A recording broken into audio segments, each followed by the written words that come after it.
तुम भी तो चीफ को रिपोर्ट देते होगे, किस तरह देते हो? ट्रूमैन ने पूछा। वो खुद फोन करके पूछता है, टूडी ने जवाब दिया, और इसके साथ ही ट्रूमैन ने ट्रिगर दबा दिया।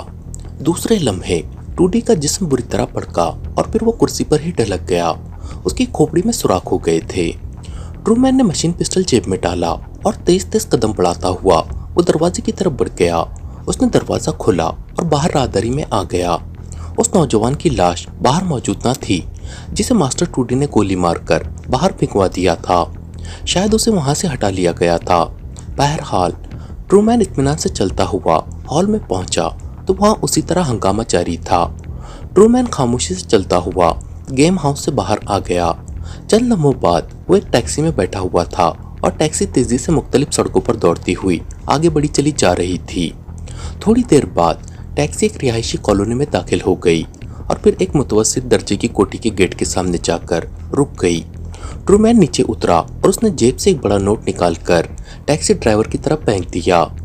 बाकी भी रख लो, ट्रूमैन ने ड्राइवर से कहा, और ड्राइवर ने खुशी से बाँछें पाड़ते हुए उसे सलाम किया और टैक्सी को बैक करके वो तेजी से उसे मोड़कर आगे ले गया। ट्रूमैन ने कॉल बेल के बटन पर उंगली रखकर उसे प्रेस किया और फिर इत्मीनान से खड़ा हो गया। चंद लम्हों बाद फाटक की छोटी सी खिड़की खुली और एक 7-8 साल बच्ची बाहर आ गई। उसके जिस्म पर मैला और मसला हुआ लिबास था और बच्ची की हालत भी कुछ ज्यादा अच्छी नजर न आ रही थी। वो हैरत से ट्रूमैन को देखने लगी। पार्सन तुम्हारा डैडी है? ट्रूमैन ने बच्ची से मुखातिब होकर पूछा। यस सर, मगर डैडी तो बीमार हैं, बच्ची ने जवाब दिया। बीमार हैं? कब से? कहाँ हैं? अस्पताल में हैं? ट्रूमैन ने चौंक कर पूछा। घर पर हैं जनाब, काफ़ी अरसे से बीमार हैं। आप कौन हैं? बच्ची ने कहा। मैं तुम्हारा अंकल हूँ, नाराक में रहता हूँ। जाओ डैडी से कहो कि अंकल ट्रूमैन आए हैं। ट्रूमैन ने होठ चबाते हुए कहा और लड़की तेजी से मुड़कर अंदर चली गई। ये ट्रूमैन के एक पुराने दोस्त पार्सन का घर था। पार्सन उसका क्लास फेलो था और वो एक होटल में सुपरवाइजर था। ट्रूमैन जब भी किसी काम से रॉसफील्ड आता वो पार्सन से ज़रूर मिलकर जाता था और अब भी मास्टर टूडी को ख़त्म करके वो सीधा पार्सन के घर इसलिए आया था कि उसे यकीन था कि पार्सन लाजमन उस रॉल्फ के बारे में कुछ ना कुछ जानता होगा, क्योंकि ऐसे लोगों की तर्ज जिंदगी ही ऐसी होती है कि चाहे और कोई उनके बारे में कुछ ना जानता हो या नहीं, होटलों से मुताल्लिका अफराद ज़रूर जानते हैं। और चूंकि इस बार वो काफ़ी तवील अरसे के बाद रॉसफील्ड आया था, इसलिए उसे मालूम ही ना था कि पार्सन बीमार पड़ा हुआ है। आइए अंकल, चंद लम्हों बाद बच्ची ने खिड़की से बाहर झांकते हुए कहा और ट्रूमैन झुककर फाटक की उस छोटी सी खिड़की में दाखिल हुआ और बच्ची के पीछे चलता हुआ अंदर एक कमरे में पहुंच गया, जहां एक औरत और एक लड़का भी मौजूद थे और बिस्तर पर पार्सन तकिए से पुश लगाए बैठा हुआ था। उसका चेहरा जर्द पड़ा हुआ था। हेलो जूलियन, ट्रूमैन ने पार्सन की बीवी से मुखातिब होकर कहा और उसने भी रस्मी तौर पर हेलो कहा। क्या हो गया है तुम्हें पार्सन? ट्रूमैन ने पार्सन से मुखातिब होकर कहा।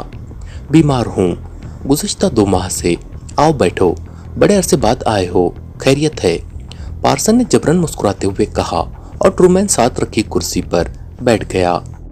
अल्लाह के बंदे, मुझे फ़ोन ही कर दिया होता, मैं कोई गैर तो नहीं हूँ, ट्रूमैन ने गुस्सीले लहजे में कहा। तुम बड़े आदमी हो ट्रूमैन, मैंने सोचा पता नहीं तुम मिलो या नहीं। बहरहाल छोड़ो इस बात को, ये बताओ कि कैसे आना हुआ है, पार्सन ने कहा। इस दौरान जूलियन मशरूब की एक बोतल लिए अंदर आई और उसने बोतल ट्रूमैन के सामने रखी और खामोशी से वापस चली गई। पार्सन का लड़का और वो छोटी बच्ची पहले ही बाहर चले गए थे। तुम्हें बीमारी क्या है और तुम यहाँ घर में क्यों पड़े हो? अस्पताल में क्यों दाखिल नहीं हुए? ट्रूमैन ने होठ चबाते हुए कहा। छोड़ो इस किस्से को, लंबी कहानी है।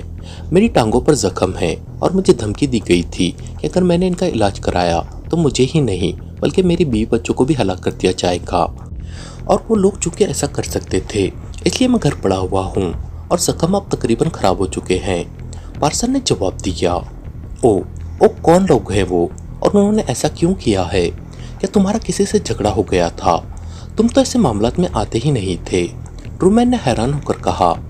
हाँ, बस मुझसे मामूली सी गुस्ताखी हो गई थी जिसकी मुझे ये इंतहाई हल्की सी सज़ा दी गई है, वरना वो लोग तो इंसानों को इस तरह मार देते हैं जैसे मच्छर मारे जाते हैं। बहरहाल छोड़ो इसे, तुम मशरूब पियो, पार्सन ने होठ चबाते हुए कहा। लानत भेजो मशरूब पर, तुम्हारी इस बात ने मेरे जिस्म में आग लगा दी है। तुम मुझे बताओ कौन लोग हैं वो? ट्रूमैन ने गुर्राते हुए कहा। देखो ट्रूमैन, तुमने वापस नाराज चले जाना है, जबकि मैंने और मेरी बीवी बच्चों ने यहीं रहना है। इसलिए मुझ पर रहम करो और इस बात को यहीं ख़त्म कर दो, वरना हम सब मारे जाएंगे। पार्सन ने मिन्नत भरे लहजे में कहा।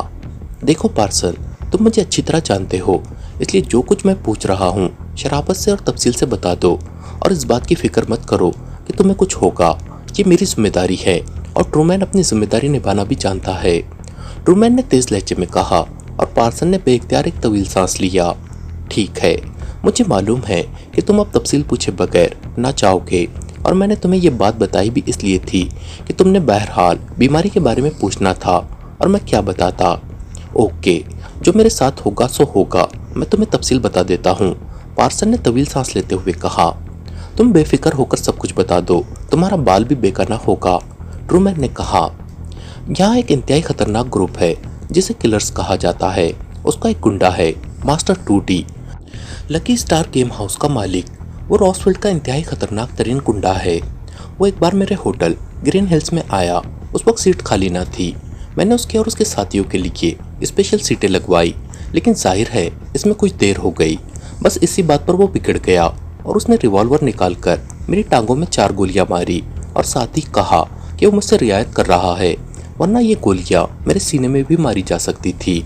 साथ ही उसने हुक्म दिया कि खबरदार अगर तुमने इन जख्मों का इलाज कराया, क्योंकि मास्टर टूडी के दिए हुए जख्मों का इलाज कराना मास्टर टूडी की तौहीन है। चुनांचे तब से मैं घर पर पड़ा हूँ, नौकरी भी खत्म हो गई है। जूलियन उसी होटल में वेटरेस थी, उसे भी मास्टर टूडी के खौफ की वजह से निकाल दिया गया है। अब एक कारखाने में काम करती है, मामूली मुआवजे पर। बच्चा अखबारें बेचता है और रोटी चल रही है, पार्सन ने तफसील बताते हुए कहा।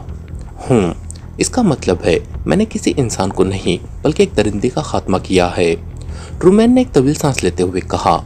दरिंदे का खात्मा किया है? क्या मतलब? पार्सन ने चौंक कर पूछा। मैंने तुम्हारा इंतकाम लाइल्मी में ले लिया है।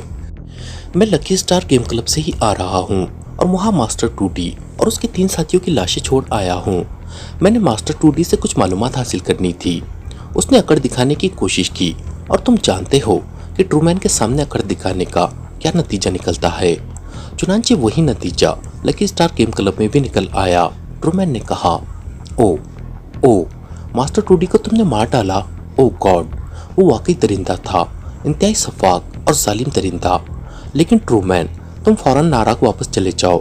किलर्स को जैसे ही उस टूडी की मौत का पता चलेगा, वो पागल कुत्तों की तरह तुम्हारी तलाश में दौड़ पड़ेंगे, पार्सन ने कहा। तुम इस बात की फिक्र ना करो, मैं तुम्हारे पास सिर्फ ये मालूम करने आया था कि किलर्स का चीफ रॉल्फ कौन है, कहाँ रहता है या कहाँ मिल सकता है। मुझे उसके बारे में तफसीलात चाहिए, ट्रूमैन ने कहा। रॉल्फ किलर्स का चीफ? हाँ, मैं जानता हूँ उसे। रॉल्फ का नाम फर्जी है, उसका असल नाम जैकब है और वो रॉसफील्ड का पुलिस कमिश्नर है, पार्सन ने कहा। तो ट्रूमैन बेख्तियार उछल पड़ा। पुलिस कमिश्नर और मुजरिम तंजीम का चीफ? ट्रूमैन ने इंतहाई हैरत भरे लहजे में कहा। हाँ, और मुझे भी पता न चलता, लेकिन उसकी एक गर्लफ्रेंड है जिसके साथ वो हमारे होटल के एक मखसूस कमरे में आकर रहता था और उसे बतौर सुपरवाइज़र मैं ही सर्व करता था, क्योंकि बहरहाल वो पुलिस कमिश्नर था। और एक रोज़ मैंने इत्तेफाक से उसे फ़ोन करते हुए सुन लिया। वो रॉल्फ के तौर पर किसी को अहकामात दे रहा था। तब मुझे उसकी असलियत का पता चला, लेकिन जाहिर है मैं किसी को बता ना सकता था। आज पहली बार तुम्हें बता रहा हूँ, पार्सन ने कहा। अच्छा, ये बताओ कि किलर्स में उस मास्टर टूडी के अलावा और कितने आदमी हैं, ट्रूमैन ने पूछा। खास आदमी 4 हैं। एक मास्टर टूडी जो रॉल्फ के बाद नंबर 2 था, दूसरा मार्थम है, टॉप बार का मालिक, तीसरा टोनी है, ग्रीन गेम क्लब का मालिक, और चौथा रॉनसन है, वो फ्री लॉन्सर है। बहरहाल उसका ज़्यादा उठना बैठना टॉप बार में ही रहता है। बाकी उनके मातहत न जाने कितने लोग होंगे। बहरहाल असल गुर्गे यही हैं, पार्सन ने कहा। ओके, अब तुम अपना इलाज कराओ, इसलिए कि आज शाम तक किलर्स नाम का ग्रुप इस सफ़े हस्ती से ख़त्म हो चुका होगा, इसलिए डरने की कोई ज़रूरत नहीं। ये लो, ये रकम रख लो, ये मैं दोस्ती की वजह से दे रहा हूँ। खबरदार अगर तुमने इनकार किया, कल मैं फिर आऊँगा और तुम्हें फाइनल खुशखबरी सुनाऊँगा, ट्रूमैन ने तेज लहजे में कहा और जेब से बड़े नोटों की एक गड्डी निकालकर उसने पार्सन के सराहने के नीचे घुसेड़ दी। और तेजी से मुड़कर दरवाजे की तरफ बढ़ गया। पार्सलों से आवाजें देता रह गया, लेकिन ट्रूमैन ने मुड़कर भी ना देखा और कमरे से बाहर निकल आया। इमरान कार कस्बे की शुमाली तरफ एक बड़ी हवेली के खुले फाटक से अंदर ले गया। डिक्शा उसके साथ थी। यह हवेली नवाब अरसलान की थी। डिक्शा को इमरान प्रोफेसर उस्मानी के घर ले गया था और प्रोफेसर उस्मानी भी इस मासूम सी सैया लड़की से मिलकर बेहद खुश हुआ था।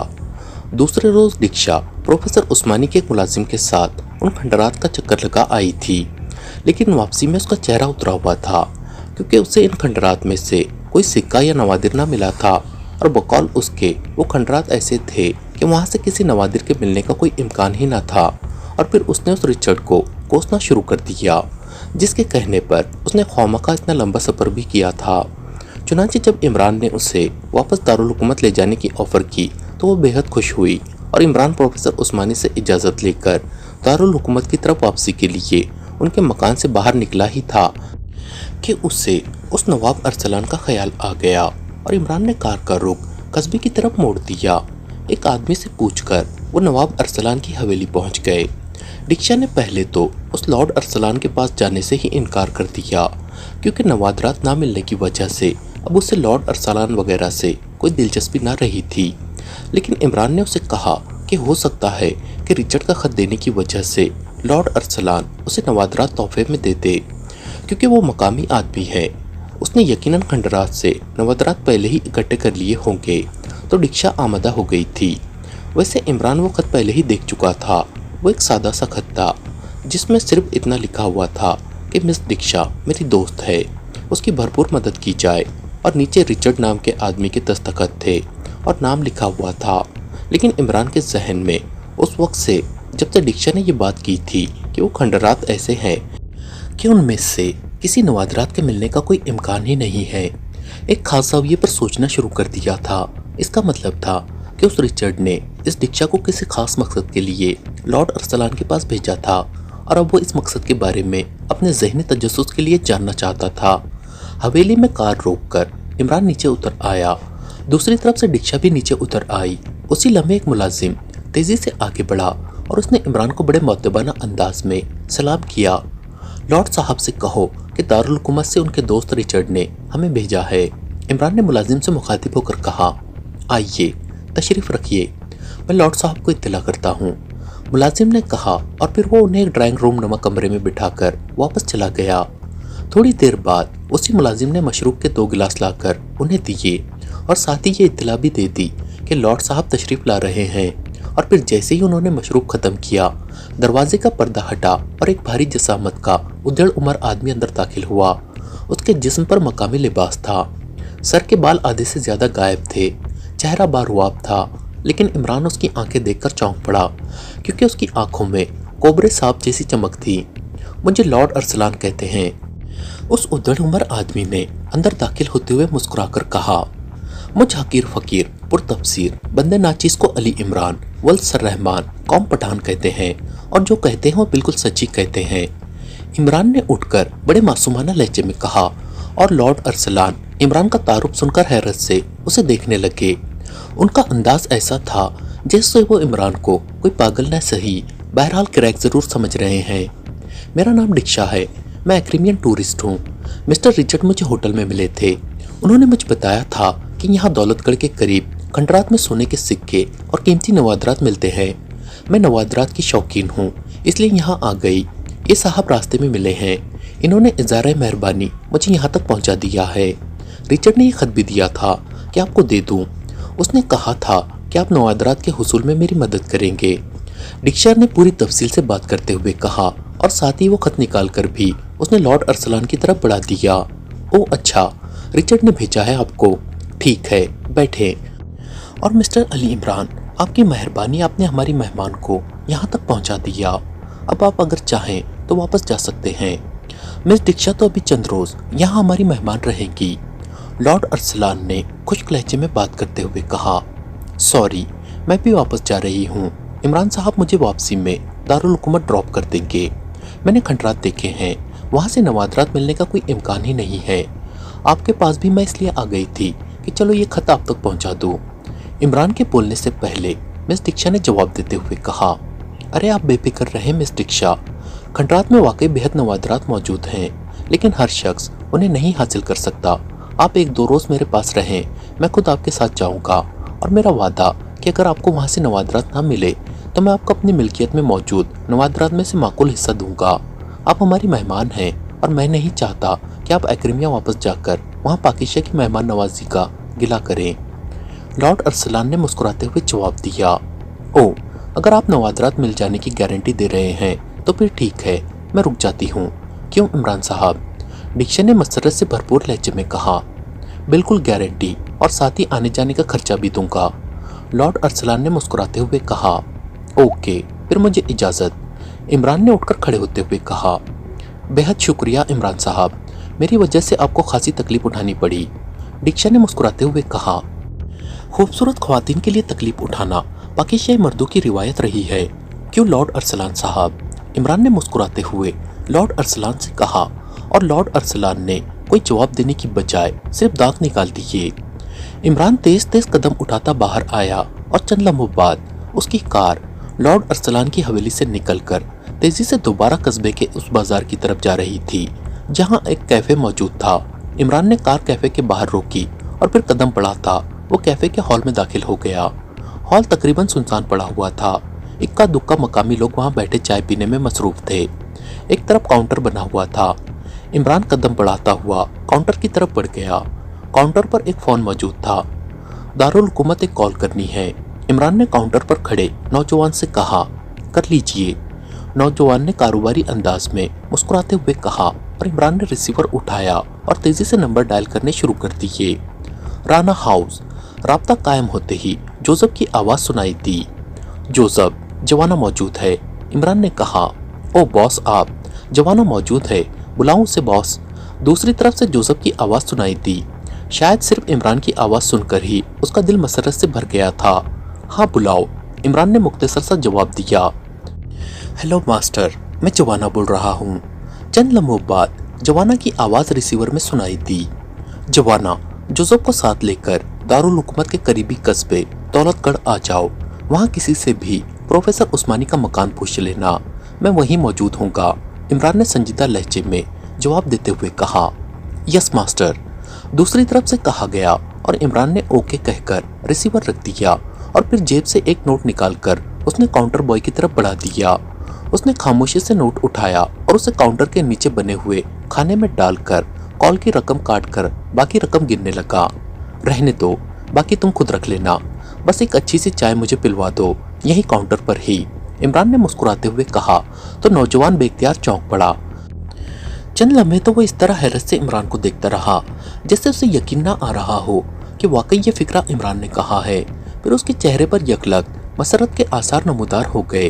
ओ बेहद शुक्रिया जनाब, मैं आपके लिए खुद चाय बनवा कर लाता हूँ, काउंटर बॉय ने इंतहाई ममनूनाना लहजे में कहा और तेजी से काउंटर के पीछे से निकलकर एक साइड में बनी हुई राहदारी की तरफ बढ़ गया। इमरान ने साइड पर पड़ा हुआ स्टूल खींचा और इत्मीनान से उस पर बैठ गया। अभी आ रही है जनाब, आप प्रोफेसर साहब के मेहमान हैं। नौजवान ने वापस आकर काउंटर के पीछे खड़े होते हुए मुस्कुराकर कहा, हाँ, प्रोफेसर साहब का फ़ोन खराब था इसलिए फ़ोन करने यहाँ आया था। वैसे मैंने सुना है कि यहाँ कोई लॉर्ड अरसलान साहब रहते हैं और खासी दिलचस्प शख्सियत के मालिक हैं, क्या तुम उन्हें जानते हो? इमरान ने कहा। उसी लम्हे वेटर ने चाय के बर्तन लाकर मेज पर रखे और वापस चला गया। नौजवान ने खुद ही चाय बनानी शुरू कर दी। जी हाँ, आपने दुरुस्त सुना है, वो इस इलाके के बहुत बड़े जागीरदार हैं। काफ़ी वसी इलाका उनकी मिल्कियत है। इसके साथ साथ इंतहाई मेहमान नवाज भी हैं। अक्सर गैर मुल्की उनके मेहमान रहते हैं। नौजवान ने चाय बनाकर इमरान की तरफ बढ़ाते हुए कहा, गैर मुल्की क्या मतलब? यहाँ इस नवाही इलाके में गैर मुल्कियों की आमद का क्या ताल्लुक? इमरान ने चौंक कर पूछा। जनाब लॉर्ड अरसलान साहब साल में तकरीबन 8 माह गैर मुल्क में ही रहते हैं। यहाँ वो कम रहते हैं। अब भी वो 1 माह पहले आए हैं, इसलिए उनकी वाकफियत गैर मुल्कियों से ज़्यादा है। नौजवान ने मुस्कुराते हुए जवाब दिया और इमरान ने इस्बात में सर हिला दिया। लेकिन आपको उनके बारे में इस कदर तफसील कैसे मालूम हुई? इमरान ने चाय की चुस्की लेते हुए पूछा। मेरे वालिद नवाब साहब की ज़मीनों पर कारदार हैं और हमारा क़याम भी उनकी हवेली के हिस्से में है, नौजवान ने जवाब दिया और इमरान ने एक बार फिर इस्बात में सर हिला दिया। ओह अच्छा, फिर तो आप उनके घर के फर्द ही हुए। वैसे नवाब साहब को किस चीज़ का ज़्यादा शौक है? मैंने सुना है कि नवाब लोगों को बड़े अजीब अजीब टाइप के शौक होते हैं। इमरान ने चाय की चुस्कियाँ लेते हुए मुस्कुराकर कहा तो नौजवान बेख्तियार हंस पड़ा। जी हाँ, आपने दुरुस्त सुना है। वैसे नवाब साहब को कोई गैर मामूली या अजीब किस्म का कोई शौक नहीं है, अलबत्ता वो नवादरात इकट्ठा करने के बेहद शौकीन हैं। उनके पास दुनिया भर के अजीब व गरीब किस्म के नवादरात हैं। नौजवान ने जवाब दिया तो इमरान चौंक पड़ा। किस टाइप के नवादरात? नवादरात का तो मुझे भी बेहद शौक है, इमरान ने कहा।